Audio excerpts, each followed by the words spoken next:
It was just after midnight when Daniel left his office. He had stayed late finishing paperwork and decided to take the shortcut home, a narrow road that cut through the edge of the woods.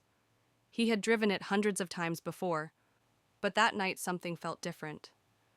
The road was unusually quiet. No distant hum of traffic, no chirping crickets, just silence.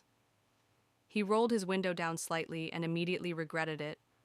The air felt heavier, colder, almost damp despite it being the middle of summer. Halfway down the road, Daniel noticed something standing in the distance. At first he thought it was a deer, but as he got closer he realized it was a person, a tall figure, completely still, standing in the middle of the lane. Daniel slowed down, honked his horn once, expecting them to move. They didn't.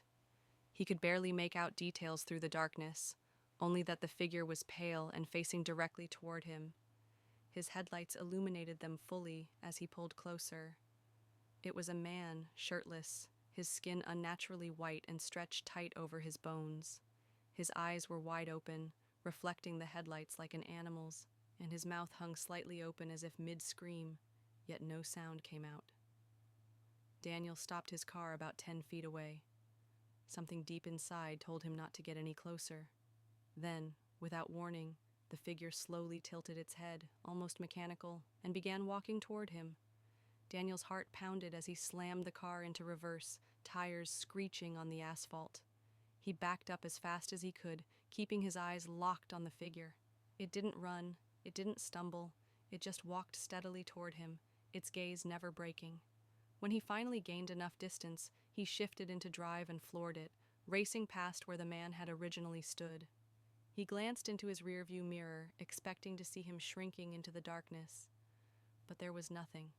The road behind him was completely empty. Daniel didn't stop until he reached a gas station several miles away. He parked, breathing heavily, trying to convince himself it was some sick prank or maybe someone who needed help. But the image of that pale face wouldn't leave his mind. When he finally worked up the courage to look back down the road he had come from, he froze.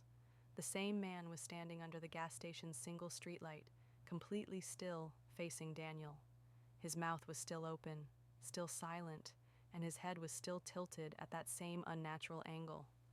Daniel jumped back into his car and peeled out of the station, not daring to look back again. He took the long way home that night, every shadow along the road looking like it might be him. He never used that shortcut again, and every time he passes that gas station, he swears he sees a pale figure just at the edge of the light, watching, waiting.